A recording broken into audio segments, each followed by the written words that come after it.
What's going on, my creative collective? Welcome to lesson number 15, Scripting the World to Life. So, lesson 15 in A Course in Miracles workbook is My thoughts are images that I have made. My thoughts are images that I have made. This lesson in particular really highlights for me, especially through photography. I'll get to that in a minute. With photo poetry, it becomes very easy to see this projected into art. So I'll get to that in a second. But first, my thoughts are images that I've made. This is really a call to remember that we've created so much of the world that we see. Right? I go back to that quote: "We see things not as they are, but as we are." Right. And when I think about things like the tarot, in terms of tarot that I do, I think about this in terms of the Justice card, where it's sort of an outward manifestation of internal conflict. At times it can mean this, right? But that's really what it can mean. And it's one part projection, but also the other part, what we've been taught to believe about ourselves, and the way that we think about ourselves is also the way that we receive others, the way that we receive love from other people, from help from other people, connection from other people, that type of reaching out and embracing, right? So my thoughts are images that I have made. This lesson talks about how in the course, it talks about something called light episodes, where we start to see kind of at the edges of our perspectives and perception, things as they actually are, right? So the quote, the course itself, so lesson number 14, section 3 talks about how these light episodes, they are signs that you are opening your eyes at last. They will not persist because they merely symbolize true perception, and they are not related to knowledge. These exercises will not reveal knowledge to you, but they will prepare the way to it. This is perfect because it's really highlighting the fact that perception is what we confuse. This lesson illuminates the way that we confuse perception with knowledge.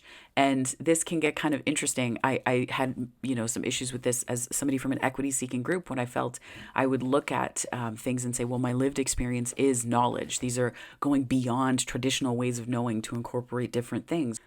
When I think about this lesson relative to lived experiences, right, and ways of knowing, so expanding beyond these traditional ways of knowing, because when I first read this lesson, I thought, well, that's saying that my lived experiences are not a way of knowing, and they absolutely are. What I had to understand is what the course is saying is not that perception doesn't count for knowledge, but that perception can confuse our understanding specifically of ourselves. Because if I look out into the world and say, well, I'm marginalized out in the world, and that says something about who I am and my value as a person. So then I can take that on and internalize it and really wrestle and struggle with this, when this is really about, when that light gets to the edges of perception, it's about beginning to see that there's something more than what I'm being shown by my own perception, right? So it's being willing to look beyond it. So some people can use these and really, I would imagine that some people can weaponize these specifically if they want to disagree with it and whatnot. But what I found is great comfort in the fact that I look out into the world and I get to decide what meaning I make given the perspective and perception that I am willing to hold of myself out in the world, of myself out there. And to see that reflected back is very profound, right? It's very profound. My thoughts are images that I have made. When I think about this in terms of art, I think about photography and what is it that makes a compelling photograph to us, right?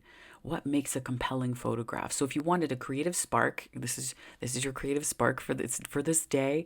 It is to, even with your phone or even just with your mind's eye, if you don't have a phone accessible, or if, like me, you're starting to go for walks outside without your phone. Oh, it's so hard. It's hard. But it's important because I want to reconnect with the space around me, as opposed to feeling like I have to be pulled in the direction of, that's a good photograph. That's a good photograph. Sometimes it can get really noisy, but doing this exercise and looking at something that you would feel compelled to take a photograph of, hold back for a minute. Just pull back for a second. Pull back for a minute. And then look at that without the expectation of it delivering something like a photograph or anything along those lines, and look for what it is that you've made about that situation, and just inquire internally. Sit in your embodied present moment and feel what comes up when you see that scene that you would normally put a phone in front of your face to capture. Because sometimes I've found that with photography, what moves us most deeply, I've struggled to want to take photos of in those particular moments, right? There's different rules of composition and all of that stuff related to art that's prized and upheld as this is the way to do things, which is, not untrue if that's the field that you're in.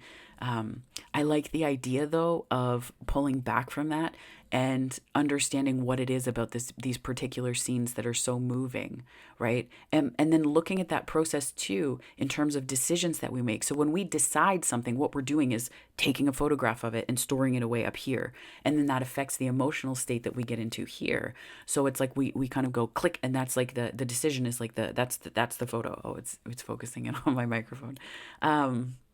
That's the decision that we make about something. And when we see these parallels, we can begin to see the ways that the artwork and the creative process can inform the creative and generative process by which we build upon thoughts, and the way that our mind comes up with new ones to think or assesses what is in our minds already, right? So we begin to see the similarities between the processes. And it's also just a beautiful meditation. It's a beautiful meditation to take with you if you're on a walk outside, even if you're around your home, just sitting and taking in the objects around you, and where you might be compelled to take a photograph because something feels particularly lovely, right? Particularly delightful, exquisite, moving, whatever adjective you want to use.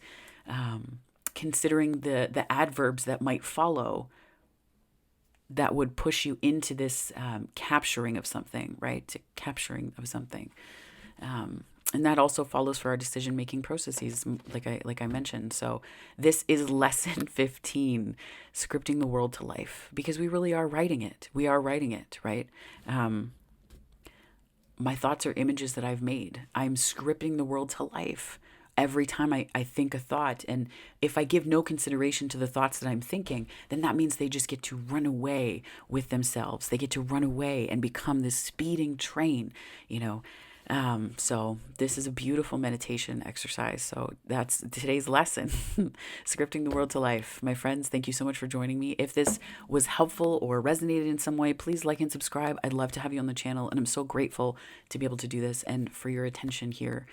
So thank you. Thank you so much. And wherever this finds you on the time space continuum, morning, afternoon, or night, I hope that it finds you so very well, my friends. Take care.